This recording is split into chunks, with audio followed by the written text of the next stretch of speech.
अस्सलाम वालेकुम नाज़रीन, इमरान याकूब खान साहब और फैसल चौधरी साहब के साथ मैं हूं Sameena Pasha. Programme view point में आपको खुशामदीद कहती हूँ।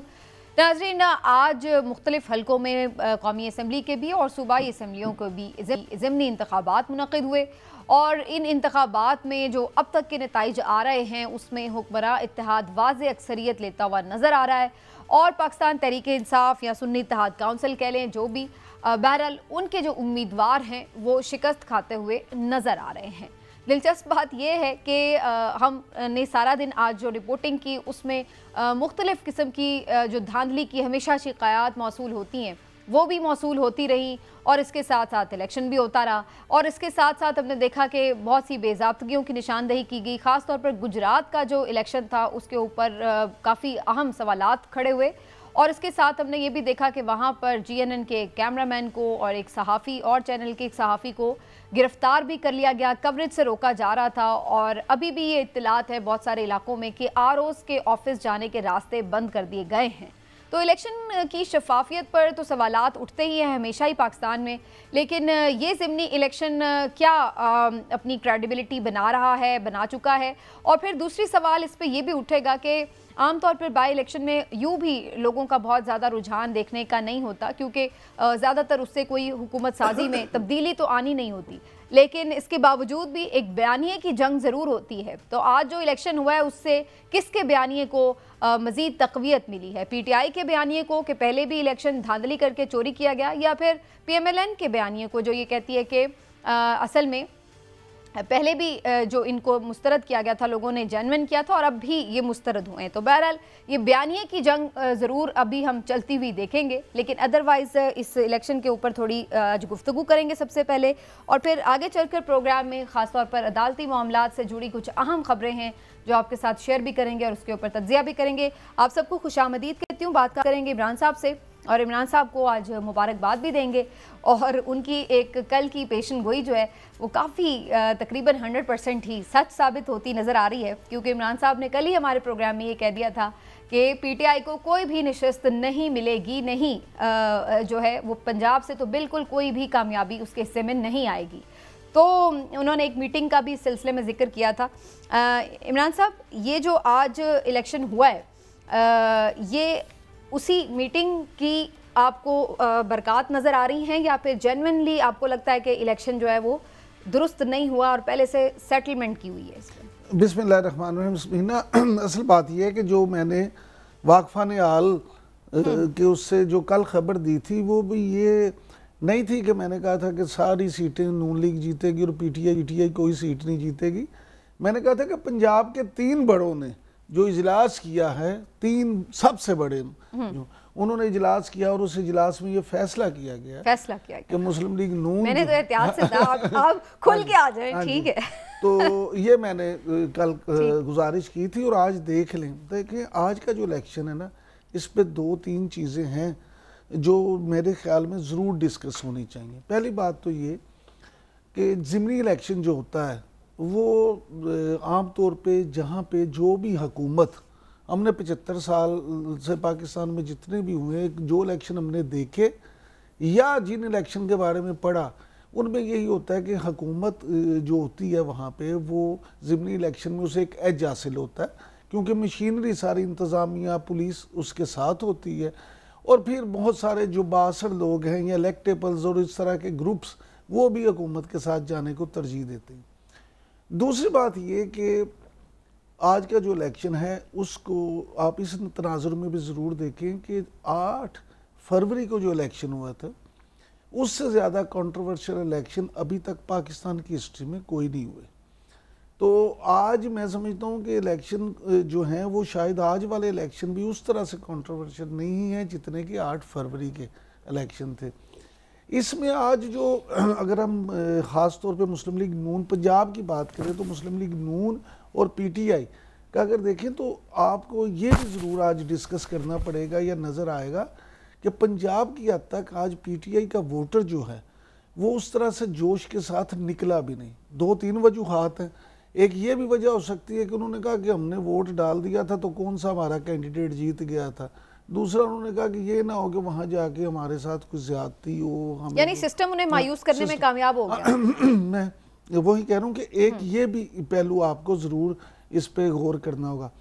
तीसरी बात ये कि अगर आप देखें तो अलमिया आज के इलेक्शन का जो मेरे नज़दीक अलमिया है वो ये है कि बलूचिस्तान में इस वक्त अगर देखें तो हुक्मरान इत्तेहाद जो है उसके कैंडिडेट जीत रहे हैं और अपोजिशन जो है उन पे धांधली का इल्ज़ाम लगा रही।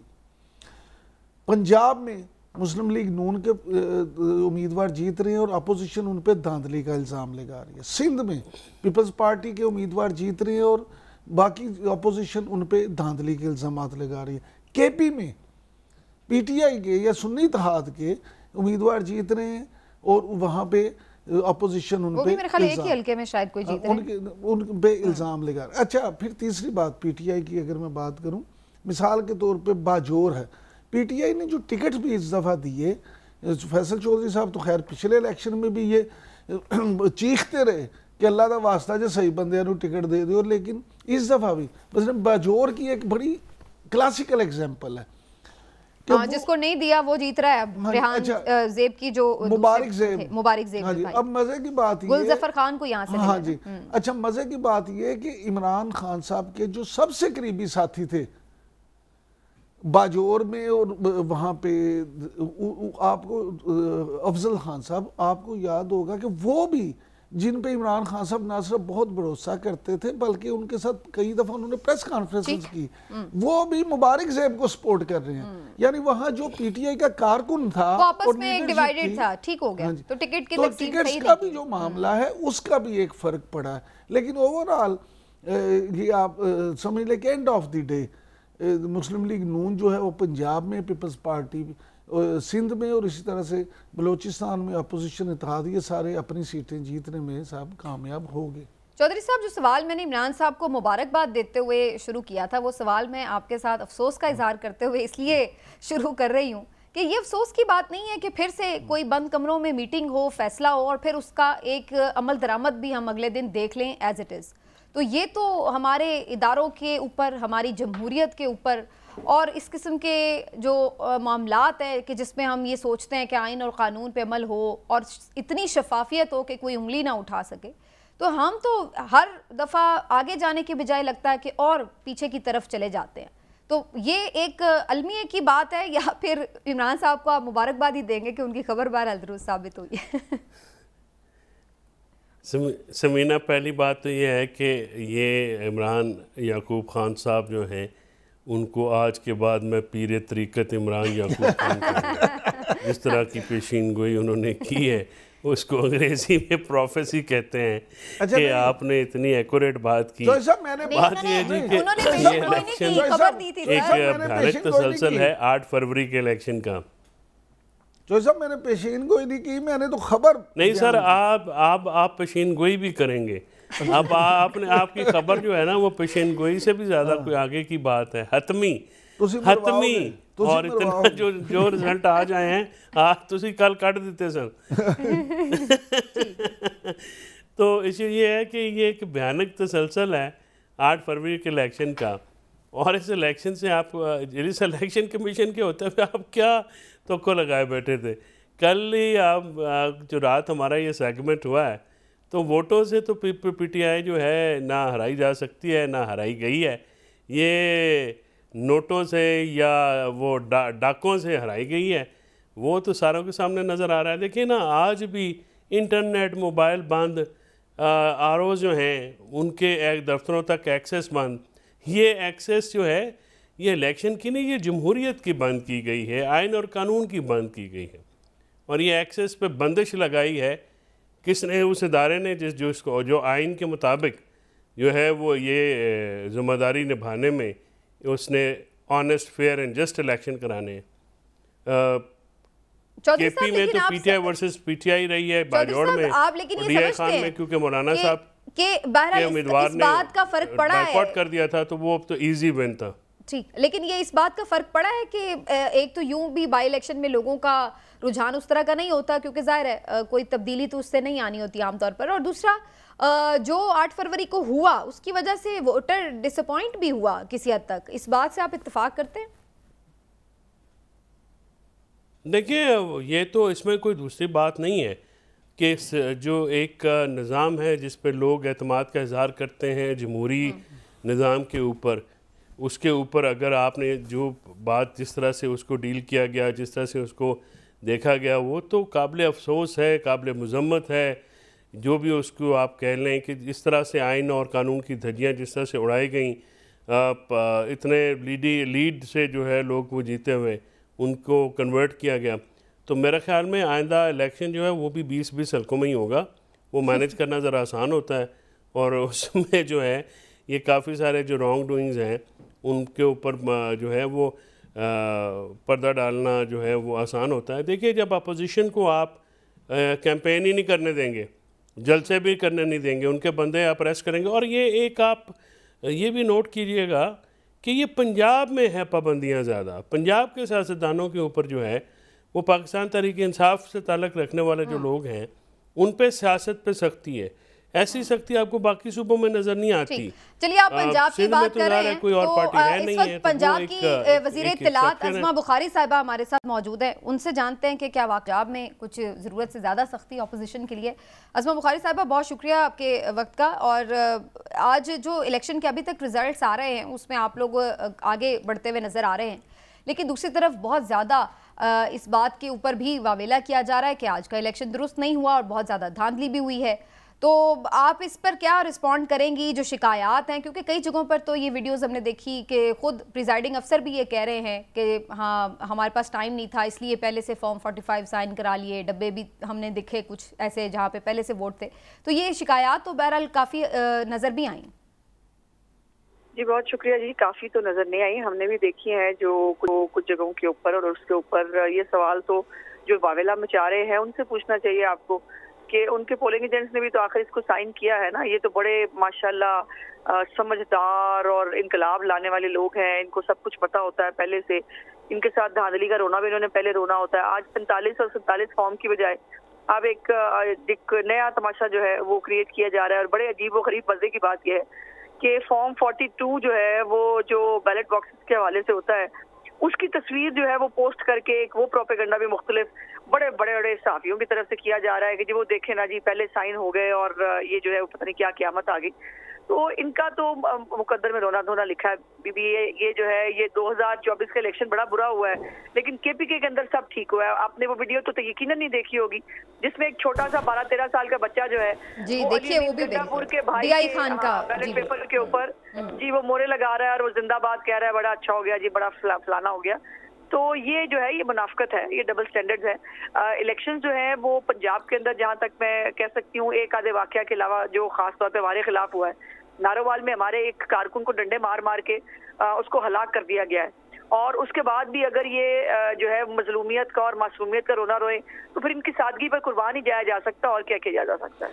अज़मा बुखारी साहब, पहले तो आपको मुबारक हो आज। नहीं तो अज़मा आप हुकूमत में हैं, आपने उसके खिलाफ जो एक्शन लेना है वो तो लीजिए। सवाल ये है कि आपने क्या कैंपेन करने की इजाज़त दी है? क्या इंतजामी तौर पे लिबर्टी थी और सहाफ़ियों को और मीडिया को कवर क्यों नहीं करने दिया गया इलेक्शन?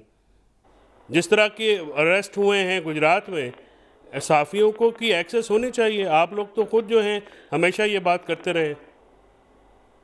जी मैं कौन सा बात कर रहे हैं जी? ये फैसल चौधरी साहब जी, ये जी कौन साहब थे? मैं नहीं जान सकी। इमरान यकूब साहब की मुझे एक दफा आवाज आई थी, उसके बाद जी वो दरमियान में चोई साहब ने सवाल कर दिया था। पहले चोई साहब के सवाल का जवाब दे दें, फिर मैं दोबारा आपसे बात कर लेता हूँ। देखिए गुजरात का जो जहाँ तक मामला है, गुजरात में जो है वो धांधली बैठकर स्पेन में मोनस लाई को नजर आ रही है, लेकिन अपना डियाला जेल में बैठा हुआ बाप उसको नजर नहीं आ रहा। और वो बाहर बैठ के जो वो बक्से भर भर के लेके गया था वो अब हमें कानून और आइन की दुहाइयां देता है और हमें बताता है कि कानून और आइन पे इम्प्लीमेंट कैसे करना है। तो वो मोनस लाई साहब के अब्बा जी का जमाना चूंकि गुजर गया है तो वो उनका तो रोना पीटना अपने तौर के ऊपर बनता है। लेकिन अगर ये कहीं एक्सेस हुआ है, मुझे नहीं पता कि वो जो गुजरात में जिन लोगों को अरेस्ट किया गया है, जो एक मुझे पता चला अभी थोड़ी देर पहले कि एक रिपोर्टर को शायद और 2 कैमरामैन है, लेकिन मैंने एक अगर फुटेज देखा और वो वही फुटेज है जिसके अंदर बाकायदा तौर पर पूरा घेराव किया हुआ है प्रिजाइडिंग अफसर का, और उसके मुंह के आगे माइक भी ठोसा जा रहा है, उसके इर्द गिर्द उनके अपने गुंडे खड़े हैं पीटीआई के, वो कह रहे हैं बताओ, ये बताओ, कहो कि ये जो है ये यहाँ पर हम क्या कर रहे हैं। तो ये तो किसी साफी का काम नहीं है ना जी। और अगर वो जो है वो प्रिजाइडिंग जो है वो कैसे घुस गए पोलिंग स्टेशन के अंदर, उनको जो ये इजाजत कहाँ से मिली, और अगर उनको इजाजत की जरूरत नहीं थी तो हर एक के लिए ज़ाब्ता अखलाक जो है वो जारी होता है, ज़ाब्ता अखलाक पे इम्प्लीमेंट करना पड़ता है। लेकिन मैं इसकी तहकीकात मजीद चेक करा रही हूँ कि ये क्या वाकया है, और जिसने भी अगर एक्सेस किया होगा ज़ाहिर है उसको कानून का जो है सामना तो करना पड़ेगा। अच्छा आज़मा बुखारी साहिबा, मैं आपसे ये जानना चाहता था कि बज़ाहिर जो ऐसा महसूस हो रहा है कि पंजाब में आप स्टेट विन कर रही हैं, तो एक तो ये कि आप समझती हैं कि ये इससे जो बूस्ट मिलेगा आपकी पार्टी को, दूसरा अभी थोड़ी देर पहले वफाकी वज़ीर इत्तलात जो हैं अताउल तारर साहब, उनका एक बयान आया और उन्होंने कहा कि असल में जो बयानिया है पीटीआई का, उस बयानिए को लोगों ने दफन कर दिया और हमारी पॉलिसीज़ इतनी अच्छी हैं वफाकी हुकूमत की और पंजाब हुकूमत की कि हमारी कारकर्दगी को देख के ये वोटर जो है उसने ये फैसला किया। तो थोड़ा सा बताएंगे कि वो क्या कारकर्दगी है जिसकी बिना पे वोटर ने ये वोट दिया? देखिए जी, दो एक ये कंपैरेटिव स्टडी कर लेते हैं। एक तरफ है फसाद, फितना, जलाओ घिराओ, लोगों को डंडे मार मार के मार दो और मुल्क में हर वक्त फसाद रखो, MF खत लिखो, पाकिस्तान को कर्जा ना दे, पाकिस्तान के खिलाफ साजिशें करो, इदारों के जो है वो सरबराहों के नाम ले लेके उनके ऊपर जो है वो भोंडे इल्जामात लगाओ। एक तरफ ये है। दूसरी तरफ मियां शहबाज शरीफ साहब और मरीम नवाज हैं जो जिनकी घड़ी ये बेच के खा गए थे, वो जो है वो बैरूनी सरमायाकारी लेकर पाकिस्तान के अंदर मिलियन डॉलर्स की सरमायाकारी लेके आ रहे हैं। दुनिया कह रही है पाकिस्तान दोबारा ट्रैक पे वापस आ रहा है, पाकिस्तान में अगले साल महंगाई 11% कम हो जाएगी। और पंजाब के अंदर जो है वो पूरे पाकिस्तान के अंदर कहीं आपको कोई चीफ मिनिस्टर नजर नहीं आ रहा काम करता हुआ। मरियम नवाज नजर आ रही है, बेशक अस्पतालों में जाती हुई नजर आ रही हो, तंदूरों पे खड़ी हुई नजर आ रही हो, रोटी सस्ती इंप्लीमेंट करा रही हो, महंगाई के ऊपर काबू पाने की कोशिश कर रही हो, अस्पताल बनवा रही हो, BHUs ठीक करा रही हो, सड़कें बनवा रही हो। तो ये फर्क है। मुझे ये बताइए कि अवाम को किससे फायदा होगा? अवाम जो है वो क्या चाहेंगे कि इस मुल्क में आग लगी रहे, इस मुल्क में फसाद होता रहे और उनको जो है वो उनके मामलात से किसी का कोई सरोकार ना हो? ऐसा नहीं होता। हर आदमी को अपने मसाइल का हल चाहिए। लोग वोट इसलिए डालते हैं कि उनके मसाइल का हल निकले, लोग इसलिए वोट डालते हैं कि उनकी जिंदगियों में बेहतरी आए और हुकूमत उनको जो है वो आसानियां पैदा करने की कोशिश करे। सो इसलिए मैं समझती हूँ कि अताउल्लाह तारर साहब ने जो कहा वो बिल्कुल दुरुस्त है कि देख लिया है उन्होंने, फसाद बर्पा करवा के भी देख लिया, सब कुछ करके देख लिया। तो इस मुल्क के मुकद्दर में जलाओ घिराओ और आग और पेट्रोल बम तो नहीं लिखे है ना इमरान साहब। इस मुल्क के मुकद्दर में हमारे बच्चों के हाथों में कलम होने चाहिए, लैपटॉप होने चाहिए, उनको नौकरियां मिलनी चाहिए, ना कि उनको पेट्रोल बम जो है बनाने के और इदारों पे जो है वो हमले करने के तरीके सिखाए जाए। अच्छा आज़मा साहबा, क्या आप समझती हैं कि हुकूमत और अपोजिशन समेत तमाम सियासी जमातों को अपने कारकुनों की कोई इस तरह की तरबियत भी कर दी चाहिए कि इलेक्शन जो है, क्योंकि एक जमहूरी अमल है, तो इसमें पुरतशद्दुद जो वाक़यात हैं उनका जो बढ़ता हुआ रुझान है, लीडरशिप भी उन्हें समझाए कि उसमें कमी को लाई जा सके? देखिए बिल्कुल आप दुरुस्त कह रहे हैं इमरान साहब, ये पॉलिटिकल पार्टीज की ही जिम्मेदारी है। लेकिन फर्क ये है कि एक पॉलिटिकल पार्टी का सरबराह, उसका मिशन ही है कि लाशें गिरें, उसको हर वक्त लाशें चाहिए, उसको हर वक्त खून चाहिए, उसको हर वक्त वो जब जुलूस निकालने में निकलते हैं तभी वो लोगों के सर फाड़ते हैं, पुलिस वालों को मारते हैं, लोगों की आंखें फाड़ देते हैं। तो उनकी तो सियासत का तरीकाकारी ये आज से थोड़ी है। 2014 का धरना वहां से शुरू करे, इस वजह जो ईंटें मारी गई थी, जो थानों पे हमले किए गए थे, जो वो कब्रें खोदी गई थी, कफन पहने गए थे, तो ये इनका पुराना वतीरा है। वो इस मुल्क में इंतशार और फसाद चाहते हैं। इसीलिए पाकिस्तान और पंजाब की आवाम जो है वो ये फैसला कर रही है और उसने ये फैसला मजीद भी करना है कि उसको क्या जलाओ घिराओ और फसाद चाहिए या उसको तरक्की और खुशहाली चाहिए। जी मेरा ख्याल है आवाज डिस्कनेक्ट हो गया। चलिए अगर एक शख्स जो है उसको 1 साल में आप जेल में भी रखेंगे और वो बाहर आप ये कह रहे हैं कि ये तो बड़े संजीदा इल्जामात हैं, ये कैसे? चौधरी साहब, अज़मा बुखारी अब मौजूद नहीं है। वैसे आप अपना अगर कोई आर्ग्यूमेंट दे रहे हैं तो आप बात कर लें, फिर मैं ब्रेक की तरफ जाती हूँ। जी नहीं देखें ना, ये तो मजाक की बात करके गई हैं वो। अब ज़ाहिर है क्योंकि हुक्मरान हैं तो वो सवाल लेना पसंद भी नहीं करते। बात यह है कि एक आदमी जेल में है, उसको आपने 1 साल से वो जेल में है तकरीबन, उसको किसी भी इलेक्शन में कैंपेन में तो होने दिया। कारकर्दगी जो है, कारकर्दगी की बुनियाद के ऊपर अगर इनको अभी से ये जो है वो एक लगना शुरू हो गया है। देखिए लोग बेवकूफ़ नहीं हैं, लोग इस वक्त जो है ये जो आटा और ये इसमें भी करोड़ों रुपए के इश्तरार छाप दिए गए हैं, वो सब्सिडाइज़ कर दिया जाता तो बेहतर था। वो नान भाइयों के साथ जो जुल्म उन्होंने किया, नान भाई कोई अमीर तरीन तबका तो होता नहीं है सोसाइटी का, ज़ाहिर जो तंदूर लगाता है वो गरीब आदमी है, उसकी भी रोज़ी की रोटी के ऊपर भी जो है यहाँ की लात मारी गई है। तो ये कहना कि फ़लाँ ये, इससे अब निकल के इनको अपनी कोई कारकर्दगी दिखानी चाहिए। अब IMF की बात मैं सवाल करना चाह रहा था कि IMF ने, आपको पता है, पाकिस्तान को वॉट ऑन एक कैटेगरी है वहाँ पे रख दिया है, तो अब उसके क्या इफेक्ट्स होंगे, यमन, शाम, हम उसमें इकोनॉमी का एक जो सेगमेंट है उसमें ये सवाल करेंगे। बिल्कुल ठीक है जी, बिल्कुल। अभी एक ब्रेक ले लेते हैं जी, और चाहे सब ब्रेक से वापस आते हैं, फिर फर्दर बात करते हैं, और आगे हमें कुछ मामलात अदालत से जुड़े उस पर भी बात करनी है। तो नाज़रीन एक छोटा सा ब्रेक लेते हैं, ब्रेक से वापस आकर डिस्कशन को आगे बढ़ाएंगे। हमारे साथ रहिए।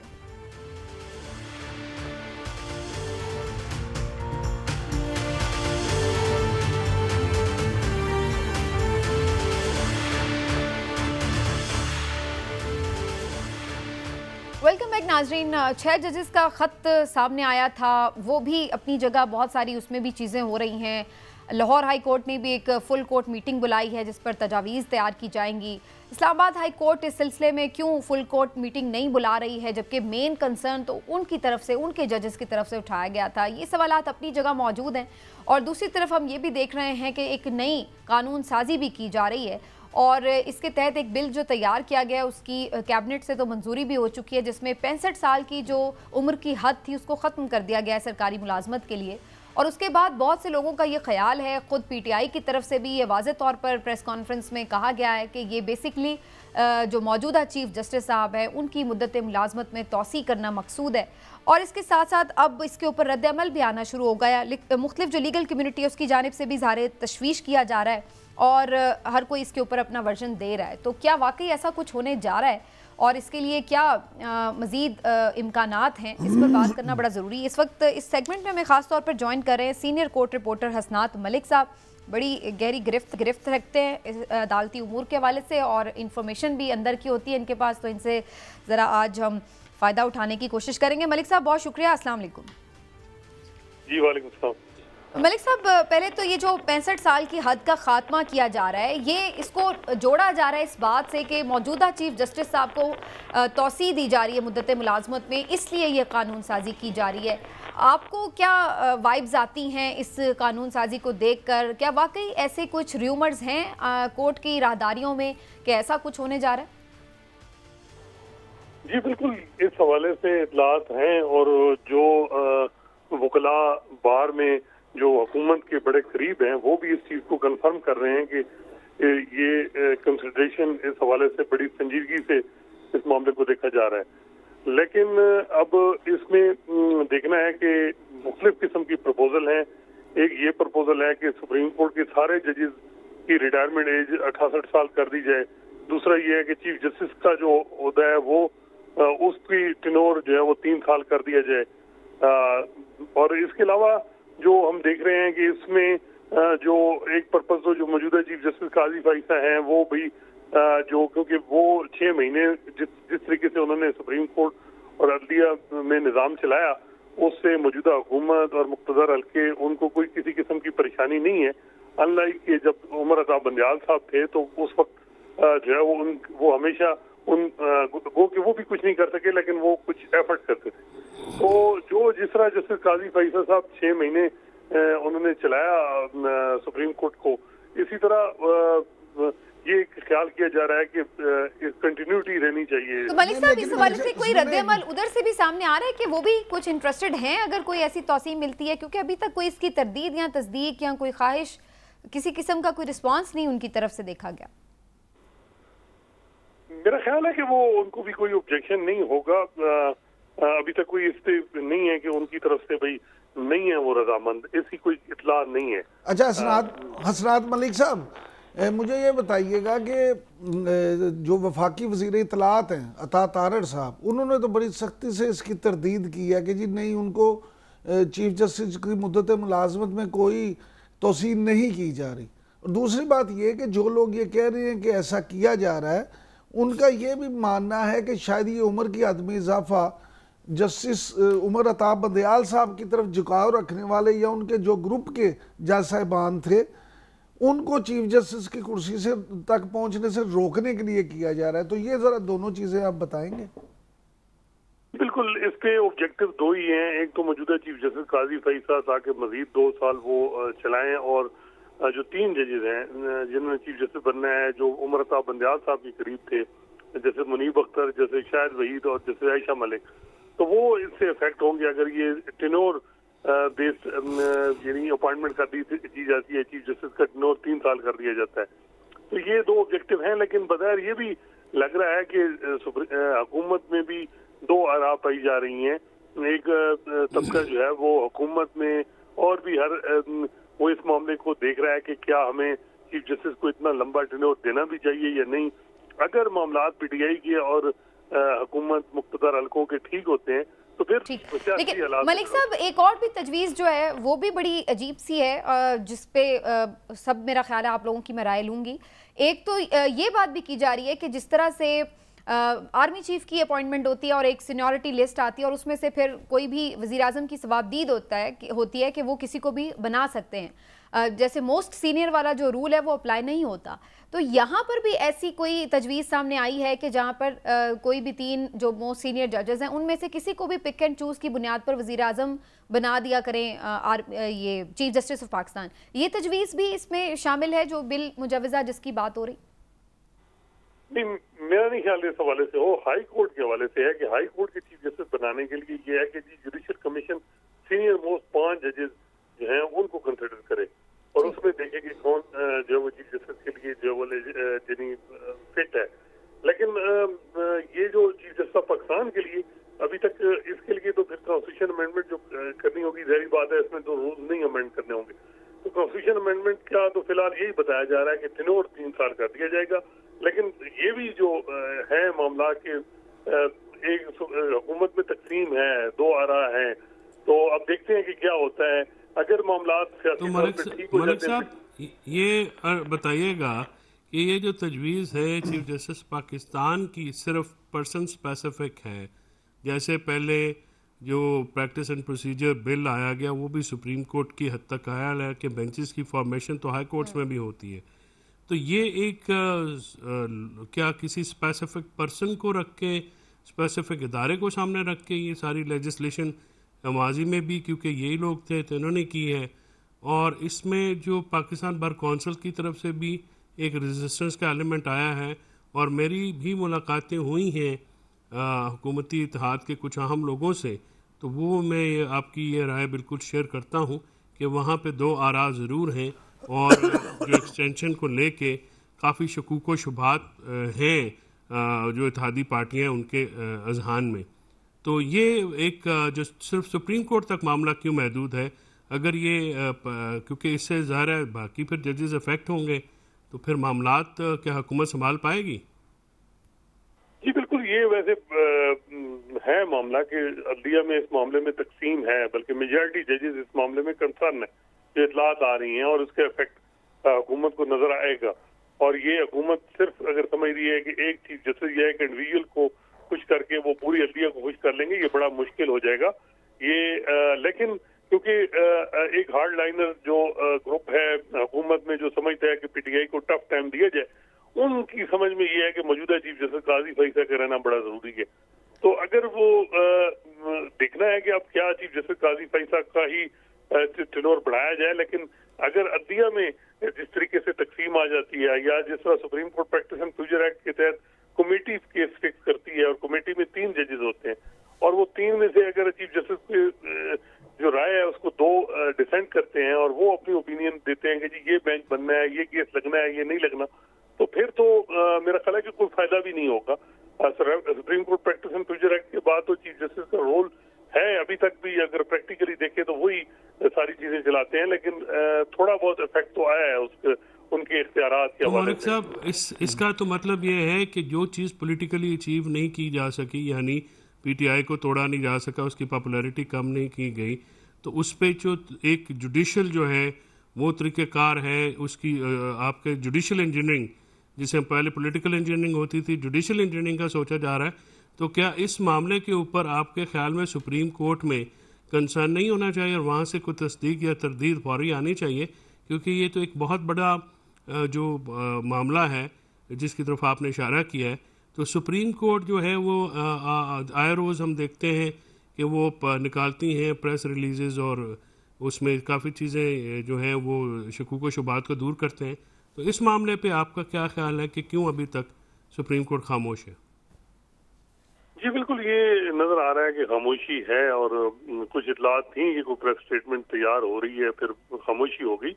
लेकिन बज़ाहिर ये लग रहा है कि इस हवाले से जो है वो अदलिया में अभी फिलहाल वेट एंड सी देखा जा रहा है कि अगर ये अमेंडमेंट होती है तो फिर क्या दूसरे जजेस का रिएक्शन जो है वो बाद में नजर आएगा, लेकिन रिएक्शन आएगा, इसमें कोई शक नहीं है कि रिएक्शन। अच्छा, तो मलिक साहब, ये रिएक्शन सिर्फ जजेस की तरफ से आ सकता है या आपको, जो आप जाहिर है वकला कम्युनिटी से भी राब्ते में रहते हैं, तो उधर से भी आपको लगता है कि रेजिस्टेंस देखने में मिल सकती है?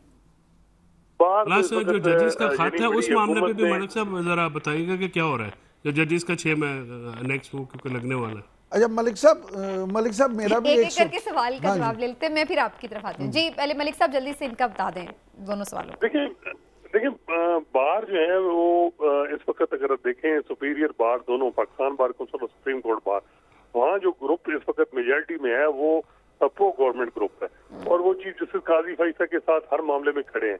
और मेरी जो कुछ उनके मेम्बरान से बात हुई तो उन्होंने कहा जी जो चीफ जस्टिस काजी फैसला करेंगे हम उनके साथ हैं। तो वो पोलराइज इस वक्त माहौल है बाहर में, और बाहर में तो साथ देना है। लेकिन जो प्रोफेशनल ग्रुप है, जो दूसरे ग्रुप जो एक बार में, क्योंकि 2 ग्रुप थे, तो जो दूसरा ग्रुप है वो इस मामले में रेजिस्ट करेगा। अब किस हद तक वो रेजिस्ट यानी वो अपना प्रेशर बना पाएंगे, ये अब कहना कबल वक्त। अच्छा मलिक साहब, मैं आपसे यही पूछना चाह रहा था कि मेरी भी कुछ लोगों से बात हुई पाकिस्तान बार कौंसिल की और सुप्रीम कोर्ट बार के। उनका ये कहना है कि सुप्रीम कोर्ट की आला शख्सियत ने कुछ सीनियर जज साहबान ने जब उनसे इस मौजू पे बात की है और उनसे ये कहा है, जिस तरह चौधरी साहब कह रहे थे कि इस पे कोई पॉलिसी वाजे की जाए, तो एक आला शख्सियत जो है उन्होंने कहा कि नहीं, हमें ज़रूरत नहीं किसी तरह का भी कोई अपनी राय देने की और अपना कोई मौक़िफ़ सामने लाने की, लेट द थिंग हैपन्स, उसके बाद हम करें। तो क्या आप ये समझते हैं कि इसी तरह की कोई बात है? देखिए जजेस अब क्या राय दे सकते हैं, मेरा नहीं ख्याल कि वो उनको राय देनी भी चाहिए, क्योंकि ये मैटर चैलेंज भी होगा। और ये जो इंडिपेंडेंस ऑफ जुडिशरी है, सीलियंट फीचर है आइन का, और इसमें इसकी बुनियाद पे कॉन्स्टिट्यूशन अमेंडमेंट भी अब तो जो है वो जजमेंट मेड लॉ भी है कि जी आप स्ट्राइक डाउन कर सकते हैं। तो ये देखना होगा कि अगर कोई चैलेंज करता है, और जाहिर बात है वकला का एक ग्रुप तो इसको चैलेंज करेगा अगर ये सारी चीज होती है, तो उसके बाद ये फुल कोर्ट बनता है, तो फिर कौन से बेंच। लेकिन ये मेरा ख्याल है कि क्या इससे देखना ये है कि क्या अभी थोड़ा सा वक्त लगेगा। लास्ट सवाल सिर्फ मलिक साहब मुझे दे दीजिएगा जवाब। लाहौर हाई कोर्ट ने फुल कोर्ट मीटिंग बुलाई है, जो 6 जजेस के खत का मामला था। इस्लामाबाद हाई कोर्ट की तरफ से इस तरह की कोई मूव हमें क्यों नजर नहीं आती? और अगले हफ्ते में इसकी हेयरिंग भी होनी है आई गेस, तो क्या आपको नजर आ रहा है अब तो पहले वाला बेंच भी टूट चुका है? देखिए इस्लामाबाद हाई कोर्ट में भी प्रपोजल मांगी गई हैं, इंडिविजुअली मांगी गई हैं, फिर उसके बाद देखा जाएगा। चीफ जस्टिस साहब कहते हैं कि जी मीटिंग बुलाएंगे या नहीं। पेशावर हाई कोर्ट की भी इतलात है कि कल या परसों फुल कोर्ट मीटिंग होगी। सिंध हाई कोर्ट में भी डिलिब्रेशन चल रही है। तो इसमें तो कोई शक नहीं है कि ये अपॉर्चुनिटी सारे जजेस समझ रहे हैं कि हमारे पास है, जिसमें हम अपने कंसर्न एक्सप्रेस करें और वो सुप्रीम कोर्ट तक पहुंचाए जाए, प्रपोजल होगी। और मेरा ख्याल है कि ये जो मेजॉरिटी जजेस हैं हाई कोर्ट में, वो ये 6 जजेस का जो पूरा मौकफ है, ज्यादा चांसेस है कि उनकी उसको जो है वो इंडोर्स करेंगे। बहुत बहुत शुक्रिया आपका हसनान मलिक साहब, थैंक यू सो मच, ज़बरदस्त इंसाइट दी हमें। एक ब्रेक लेते हैं नाज़रीन, ब्रेक से वापस आते हैं तो कुछ मईशत के हवाले से भी आज बात करेंगे। IMF के साथ पैकेज निगोशिएट हो रहा है और मई में शायद हमें उसके हवाले से कोई ख़बर भी काफ़ी क्लैरिटी के साथ मिल सकती है, लेकिन बहुत सारे और इसके साथ मामला जुड़े हुए जिन पर बात करना बड़ा ज़रूरी है। एक ब्रेक के बाद आते हैं हमारे साथ।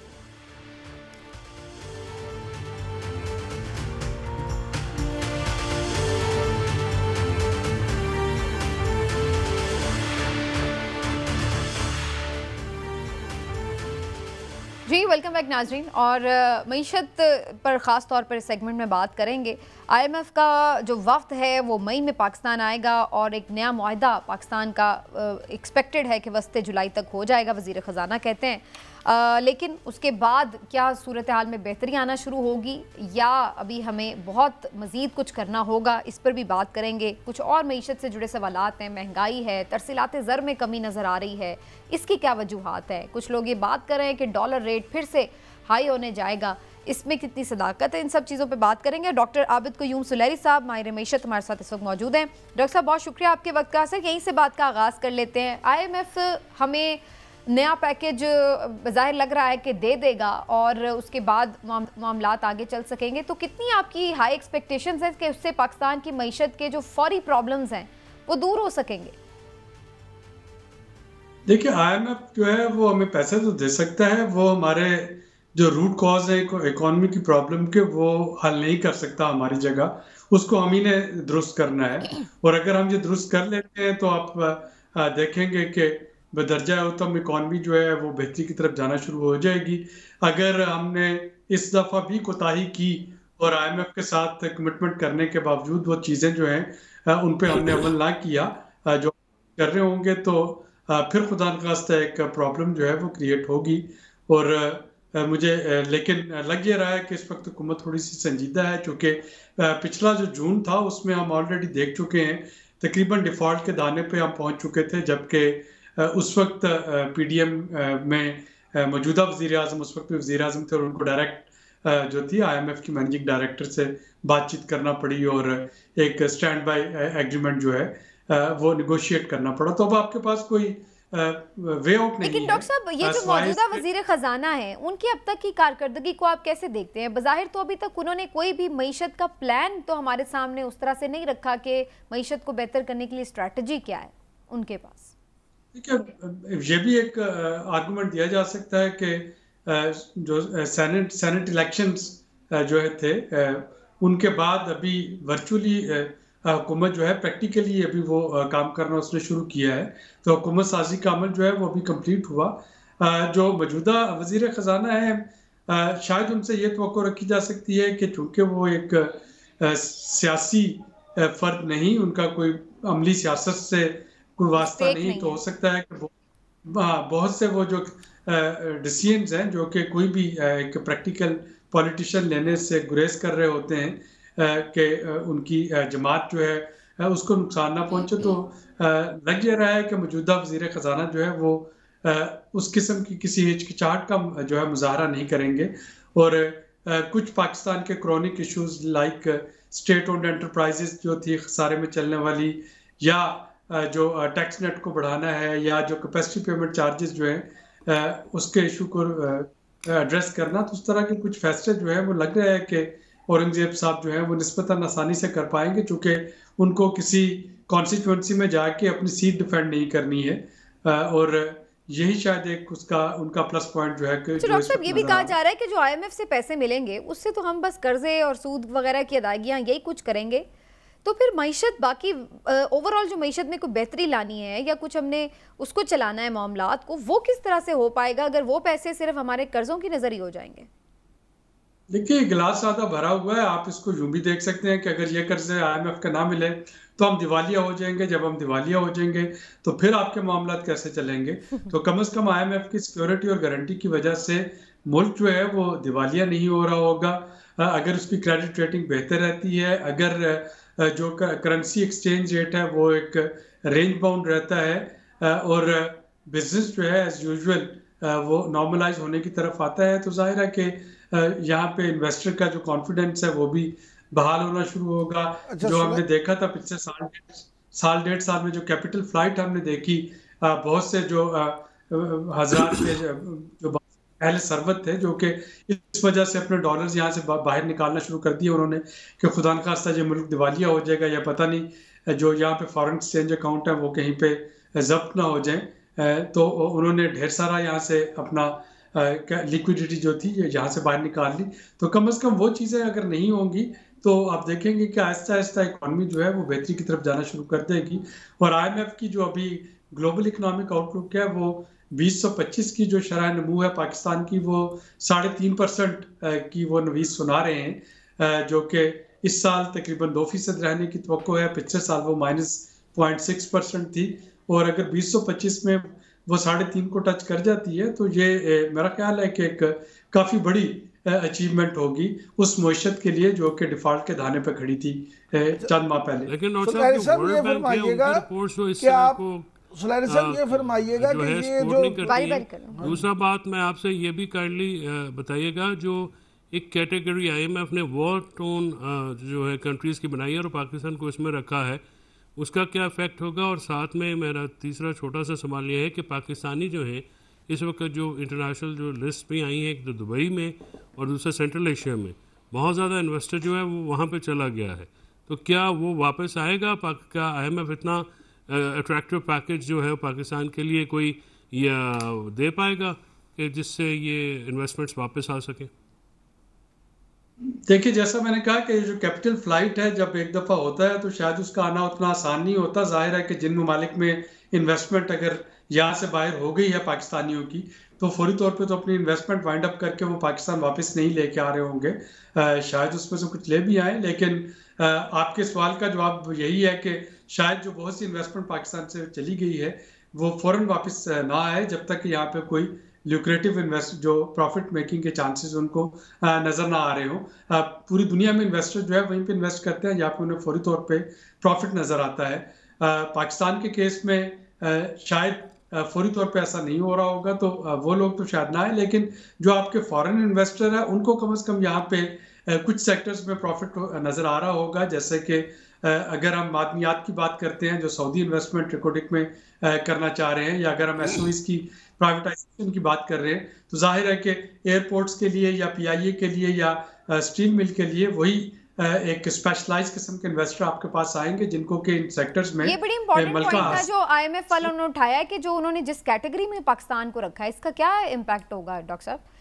इराक, यमन जो जंगज़दा ममालिक हैं उनके साथ पाकिस्तान को खड़ा कर दिया, क्योंकि पाकिस्तान इस वक्त बराह रास्त आप देखें, एक तरफ अफगानिस्तान है, यहाँ पे के एक शोरश जो है वो अभी तक चल रही है, दूसरी तरफ इस वक्त ईरान इसराइल जो है और गजा के कन्फ्लिक्ट के नतीजे में ईरान जो है उसको भी एक जंगज़दा मुल्क जो है वो डिक्लेयर किया गया है। तो अगर ये दोनों आपके जो है नेक्स्ट डोर नेबर हैं, तो जाहिर है कि पाकिस्तान की मईशत पे या पाकिस्तान पे उसका असर जो है वो हो रहा होगा, और इसका असर जो है वो पाकिस्तान की क्रेडिट रेटिंग पे आएगा। जब पाकिस्तान की क्रेडिट रेटिंग को देखा जा रहा होगा कि यहाँ पे रिस्क क्या है, तो ये एक रिस्क जो है वो बहरहाल रहेगा कि पाकिस्तान के जो मगरब में दोनों हमसाए हैं, ये दोनों ऐसे हैं यहाँ पे कि एक कॉन्फ्लिक्ट जोन में है, और उस कॉन्फ्लिक्ट का स्पिल ओवर जो है वो गाहे बगाहे पाकिस्तान में भी नजर आ रहा होता है, तो इसका इम्पैक्ट जो है वो हमारी क्रेडिट रेटिंग पे नहीं। लेकिन डॉक्टर साहब, माजी में तो ये देखा गया कि जब भी अफगानिस्तान में कोई जंग हुई है तो पाकिस्तान को उसका माली तौर पे फायदा भी हुआ है, डॉलर्स भी आए हैं, तो क्या इस सूरत हाल में भी आप समझते हैं कि इस तरह की चीज हो सकती है?